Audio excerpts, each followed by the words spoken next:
Welcome back to the MVP podcast. My name is Tariq. I'm your host for today. I'm joined by Wheezy for this special emergency Thiago special podcast.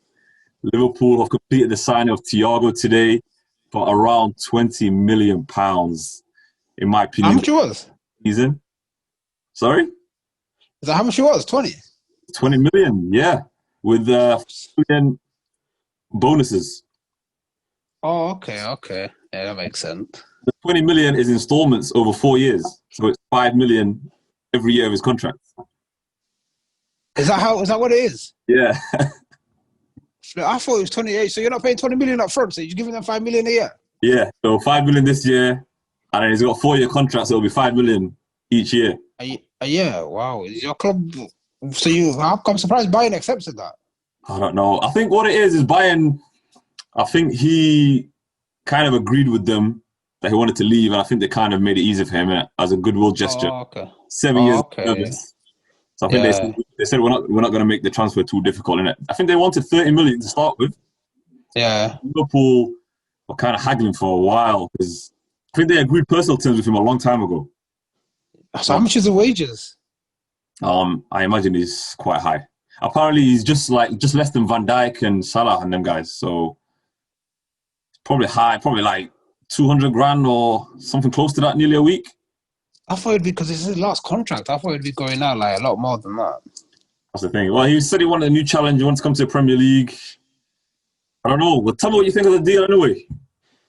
Do you know what? Me personally, like I said to you a lot earlier, I don't really... It's not one... If he was going to Man City, I'd be more scared. I actually don't see how he fits into your style of play. Jurgen Klopp's always said he's been heavy metal. He's been like, do you know what I mean? Where he suffocates teams with his press and this and that. And I know a lot of people say Thiago's done a lot of recoveries. He presses this and that. But he's more of a... I've always had him down as more of a ball retention, keep ball kind of guy. And I don't have Liverpool down as that kind of team. So I don't know how it fits. Well, I'm looking forward to see how it goes for the first one. But in big games and this and that, when it's like Premier League's it's not like the German league where every team plays on the deck and this and that. So there's going to be some games where it bypasses him, but we'll see. What do you think of it? I think what it does for Liverpool is it just gives them another option. Okay, I think if we were to focus on one area for Liverpool where they were maybe slightly weaker on the pitch, is probably in midfield. But even with that, they won the Champions League and the Premier League with this midfield. So it's not a sense of saying the midfield is not good. It's just they have different qualities and they play a certain style. Liverpool's midfield is all about, energy, pressing, getting the ball, filling in for the fullbacks. It's all about having legs to get about the pitch. Yeah. But what people always said is Liverpool lack a lot of control in midfield. They don't keep the ball. They don't pass it very well. They have no creativity. All the things that Thiago is good at. Now, I'm not going to say he'll come in and adapt straight away and change Liverpool's style by himself. He'll need a period to adapt. But at least it gives Klopp an option in certain games, especially the games where you're going to have loads of possession. I guess the teams that come and sit back. At least it gives you something from deep. I can start. Yeah, I think, he'll give you something deep from... But then will he be playing the number 4? Is that not Fabinho or what's... Yeah. What would your midfield 3 be? I think Fabinho will be the deepest of the players. He'll probably more or less just playing just in front of the centre-backs. So I think Thiago will more or less just be next to him or just a little bit further forward. So in my opinion, I believe Fabinho, Thiago, Henderson might be his best midfield to go for, especially in the big games, because I think those three just give you a little bit of everything. But in saying that, Gino Wijnaldum's been so good for Liverpool. And he, in big games especially, he's usually one of their players. So I kind of struggle to see where Klopp goes with in terms of in midfield straight away. Because obviously, Thiago's not come to sit on the bench, so he's going to start. Yeah, he's going to start, yeah. So who misses? I don't know. I think Gigi might leave though, innit? Because your owner did say 1 in, 1 out, and then if Brewster's leaving to finance this deal, who's financing Jota? So it's got to be. I think there might be where him and Gigi have spoken. He said, "Listen, if Koeman wants me, I want to end up at Barca." But and plus he's got 1 more year left on his contract. So if you're not renegotiating with anything, then does he stay? That's the thing. It's you'd think Wijnaldum's probably going to leave the way things are. But Klopp came out today in his press conference and said no one has to leave necessarily for us to sign Thiago because we've got him now. But that's the thing. Who knows? He's got 1 year left of his contract. Liverpool not offering him a new deal. If Barca want him, Ronald Koeman, someone that he knows very well, why would he stick around at Liverpool when someone's just coming to take your place? Who's obviously a better player than you. It's a better thingy, but like you said again, he's one of them ones against the cities, against your I don't know, your teams now, Chelsea's, even Man United's got an improved midfield. So them kind of games where you need someone that can get about. It's not just going to be Henderson. Like Fabinho's he's rugged, but he's more better on the ball than he is. He's good off the ball. I'm not saying he's not good, but like Gigi Wijnaldum is just one of them guys. He's just when you look at Jurgen Klopp's kind of teams, you picture him. I don't really picture Thiago as a Jurgen Klopp. I don't know. People are going to say, yeah, he's had Nuri Sahin, he's had all these kind of guys. He has had them, but he's always said he's been heavy metal. He's been going for the throw. But we'll see. I'm intrigued. Do you think he goes into the squad on Sunday? Yeah, I think so. I was surprised actually. I didn't even know he signed in time. I just read it just a bit ago. I found out that he can be in the squad. I think he might go on the bench, probably just to be part of the game. Because I think Klopp said, obviously, if I can use him, we're going to find an option. I think he started training today as well. So I think he's going to have 2 days of training. He can go into the team. I don't think he'll start. I think Chelsea away is not the kind of game you want to give him his Premier League debut. But even then, the next game is at home to Arsenal. So he's going to have to fit in at some stage. My thing is it just gives Liverpool a chance to adapt and kind of evolve the way they play. So I think... Yeah, because a lot of teams are kind of you need to change your style. A lot of teams are used to how you play now and this and that. So there are ways and there are tactical ways that you can be. I mean, Leeds on the weekend kind of showed, if you can get in behind them, pack the box out with bodies. So it'll be interesting. But I don't know. I think in terms of your dynamics of your team and this and that, I think you are losing some aspects of your team and sort of how you lot play in terms of just being always on the front foot. So, I don't know, it'll be interesting. It'll be an interesting season then, to be fair. That's the thing. It got to a stage where Liverpool, especially Liverpool fans, we were thinking, we're not going to make any signings. We're just going to have to stick with what we've got. Teams are starting to figure us out a little bit more, especially that Leeds United. We were so open. One thing that Thiago would do, especially in that Leeds game, that was so chaotic. We had no control. Our midfield was non-existent. So he's the kind of guy that'll just calm that game down, get on the ball, just try and slow things down a little bit because we don't have any players like that. We're just heavy metal, gung-ho football. But I think to adapt, the only thing we can do is have guys who can just get on the ball, slow games down, just try and be a little bit more creative, which obviously we don't have when teams sit back against us and defend deep. So that's maybe something different. Another interesting point for me would be how he affects your front three, though, because they want the ball as quickly as possible. Yeah. And Thiago's a guy that just likes to build up and maintain possession. Obviously, I'm not saying you can't pick the passes out for them. He's a brilliant passer. But your front three are more dangerous when they're they turn from defense to attack that quick. So there's going to be a lot of things where, like you said, I think he's going to bed his way into the team. I think he might not start against Chelsea. Probably against Arsenal, he'll probably start because that's at Anfield. And then he'll work his way into the team. But I think we might see, for me personally, I think we're going to see his best nights in the Champions League games, I think. That'll be his best games. Most likely, yeah. The only thing with Thiago is he's going to have to adapt his style a little bit to Liverpool as well. So obviously, if he knows the front three need the ball early, he'll get the ball out early. I think the teams Bayern and Barcelona, they're a bit more possession-based football, so he has time to kind of dictate things a little bit more. Whereas under Klopp, if he learns that we need passes played really quickly into the front three, the thing Thiago's really good at is he can bypass the midfield with one pass. He's brilliant at that, in the Champions League final for the goal. He just fizzed it into Kimmich and just took out the whole PSG midfield. That's one thing we don't have. We just go down the wings, don't we? So we don't really have little balls into the man. So I think him and Firmino, might have a little connection in the middle. He might come short. They might be able to just do little 1-2s or something in the middle. So I think that's something different again that he'll bring in, but he'll have to adapt quite a lot. But Champions League nights, I think, when the game slows down a little bit, that's where he might be better. But how do you think it'll affect the title race now? With It depends. I mean, like with the title race, like I know Balak's always saying, "Oh, what's your prediction?" I don't really want to give a prediction.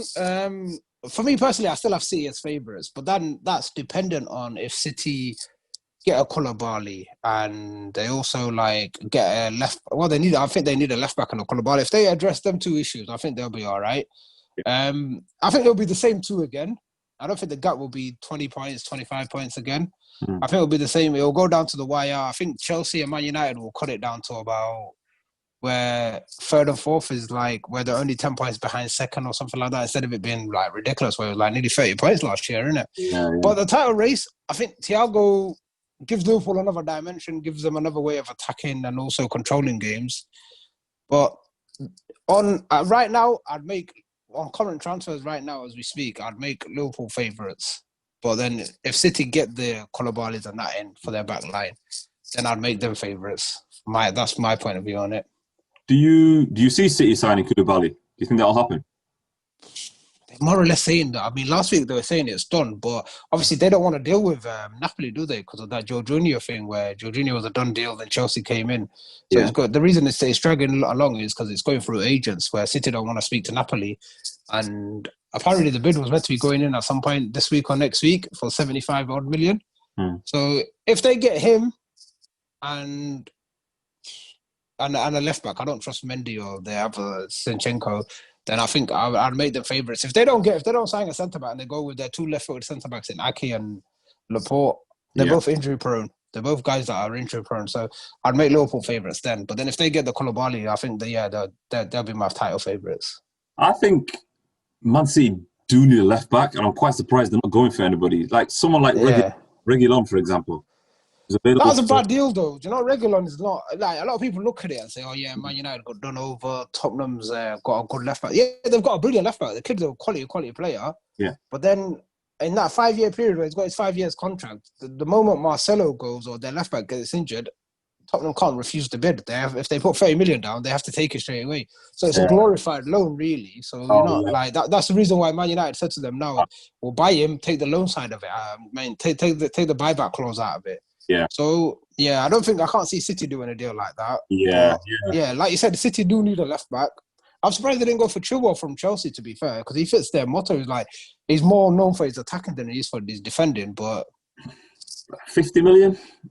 Can Man City have another 50 million fullback? They spent like nearly 250 million. Plus his quality is like 25 million, and Ben and Chilwell is like divide the other 25 between Ben and Chilwell, isn't it, really? Because the English name gets him that price tag. Yeah, I don't mean afford in terms of money. Obviously, they've got the money, but I mean, can they afford to do it? Like they've already signed 2 that didn't work out. They signed Cancelo. And so many fullbacks. Can Pep really go out and spend another 50 million on another fullback when Mendy's still there anyway? I think he's got to try and be a bit smarter. Me personally, because Valencia more or less selling everybody. There's Jose Gaya, who's a good left back at Valencia. He's the only guy they're not selling, though. He's the only guy. They said everybody's up for sale except him because he's their cash cow. So obviously they think once Corona settled down and then everything's sort of calm, I think they'll probably be looking to get about 80, 90 million instead of just trying to sell him for 40, 50 million now, innit? Yeah. So, but like the guy's a quality left back. But I don't know. I still don't get why City have not addressed their left back, because unless they're willing to unless they're expecting Mendy to come back like a stone lighter, where it comes back a lot more like slimmer and it's back to what it was when they first signed him. But if he comes back like what it was last season, it's problems for them on that left side. Also, I think they're a bit light in midfield, City. I don't know what you think, but I think they're a bit light in midfield. To me, I don't think they're that light. I think they're quite old. That's the only thing. Like Gundogan's quite old. Fernandinho's quite old now. But other than that, Bruyne's 29. Yeah. De Bruyne's still there. Rodri's there. They've got Bernardo Silva, who barely played last season, which I was really surprised at. Yeah, that was a bit. But he can come in. Phil Foden can come in. So I think the Mahrez, Sterling. Yeah, actually, when you look at it in that sense, I just thought in centre midfield, because obviously, like, you got David Silva that's gone, so I thought they didn't really replace him. But then they got that kid, didn't they? But he's a winger, so I think they're basically gonna. I wouldn't be surprised if they get a left back on the cheap, and I wouldn't be surprised if the Koulibaly comes through. In terms of the other pack, I think Chelsea this Sunday. I know it's only the second game of the season, but this Sunday's make or break. It's one of them games where Chelsea win, where they can click and say, "Oh, we've just beat the champions." Yeah. If they lose, then I could see Lampard losing a few more games here and there, and then do you know what I mean? Him going on a little bit of a rotten run. But I think this is because obviously it's a new squad. With a new squad, if you pick up like Mourinho did it in 2003-4, was it? Or it might have been 2004 or 5, where he just literally won the first 9-10 games on his new squad, and then that became their gelling period. So if they can pick up a victory against you lot on Sunday, I think that'll go a big way for them finishing like third or second in the league. That's a really big game. I'm looking forward to that one already. But before we leave, let's touch on a couple of other transfers that are either about to happen or in the works. I think you mentioned Jota as well. That's another one that came out of nowhere for Liverpool today. But apparently Jota and close to maybe agreeing a few with Wolves. What do you think of that signing if they get it done? It's a brilliant signing. I don't know. You lot went from being broke about 24 hours ago to just having the world of cash in it. That was just... It's a big surprise that, like, literally gone from Liverpool have got no money. They got like one out, they one in, to all of a sudden, we're getting Jota and this and that. But in terms of it, I think he's a guy at Wolves. He comes off the bench a lot. Yeah. He starts the odd game here and there, but he comes off the bench a lot. Mm-hmm. So in terms of it, I think it's a brilliant signing, and it exactly fits what you lot need. Yeah. It'll be like a better version of Shaqiri, but it'll be a lot more available than Shaqiri in terms of injuries and that. Yeah. So I think it's a weird. In terms of a squad depth, I think it's a quality signing for Liverpool. I like him because he's really similar to Mane and Salah in the way he plays. As he's an forward, like he'll play wide, but he'll always come inside a lot. Yeah. So and his link-up play is brilliant as well. Yeah, he's played with Jimenez. Him and Jimenez had a really good relationship at Wolves. I think it makes sense for Liverpool. I can see why they want him. I think he'll fit really well. Yeah, he fit well, and he's happy. He's happy to sit on the bench. He's happy to come off the bench in games like 25, 30 minutes to go. He did that a lot for last season at Wolves. He's a very, very good on the ball, can shoot. So I think if it's the mold that Klopp wanted. So like I said, I think it'd be a brilliant replacement for Shaqiri, because obviously I don't think you can keep Shaqiri fit. Otherwise, I don't think you would have got him, to be fair. Exactly. Yeah. The last one we're going to have to talk about before we go is Gareth Bale back to Tottenham. What do you make of that one? I didn't see that one coming. I was happy he went there because I had enough of him being linked to Man United, or he's going to be the alternative for Sancho. Listen, Gareth Bale, when fit and in his prime, he was, for me, after Ronaldo and Messi, it were him. I know people will let Neymar, blah, blah, blah, whatever, but for me, it was him. It's a case of, Tottenham going to get... If Tottenham can get 24, 25 Premier League games out of him, then he'll help them finish where they need to finish. But in the overall season, how staying fit, I don't know. I think it's a big gamble. I heard they're paying something like 20 million up front in terms of the loan fee as well. Yeah, I think that's half of his wages. Yeah, I think that's the wages and the loan fee altogether. It's going to come up to 20 million. For 1 year, I think that's... If you'd offered Real Madrid 20 million to take him on a permanent transfer, they probably would have given it to you. They probably would have given it to you. It's just whether, obviously he's just basically looking at it and thinking, I'm on 600k, I've got another 2 years to run on this contract, I'm not leaving for nothing. So, I think like you said, Real Madrid would have took the 20 million. I don't think Gareth Bale would have left Madrid on his wages. But I think it's a big, big gamble in terms of Tottenham. If it pays off, it pays off. I think the signings that Tottenham have made have been so against what Tottenham are normally stand for. Like, they're sort of like your Dortmund kind of English ones, where they get players, build them, and then later on you can get a fat transfer fee for them and sell them for a good price. Daniel Levy is like the worst guy to negotiate with. Yeah. This just, obviously, it is Mourinho, isn't it? It's one of them ones where Mourinho knows in 2 years' time, a year and a half's time, his job could be on the line. Like the regular on the left-back deal. Madrid can buy him back within the next year, 2 years, whatever, straight away. But Gareth Bale, big gamble. If it pays off, then everybody will say Mourinho is genius. If not, they'll be like, listen, the guy used to sit down and go on the golf course and prefer playing golf than football. So, I don't know. I think Tottenham are hot waters with that one. Honestly, I don't know. Yeah. In terms of ability, you can't doubt him. It's just, how many games has he played in the last 2 years? It's not many, either because I don't want to play him or injuries. I think injuries is the key thing. Like, it's the key thing for him. If you've got him for a 1 year loan and can't stay fit for most of it, and you pay then it's a big gamble, isn't it? But where does he fit into Tottenham, though? I think he goes into a front three. I think Son, Kane, and Gareth Bale. I think he goes that as a front three. I think Lucas will probably miss out. They'll probably play less games, but they've got Europa League games. I think Mourinho is the type of guy who's going to go for every trophy. So in the cup games, he'll play Lucas, Lamela, all of the other guys. But does it fit with Lo Celso as well? Where does Bergwijn fit in? Because he's a new signing. Yeah, and Ndombele. They've got that Fernandes kid that we ain't heard anything about. He signed him like last year, January. Yeah, so I don't know. It's just so I don't. Do you know? For me, I can't see him and Harry Kane working. Two greedy guys that just basically are all about the goals.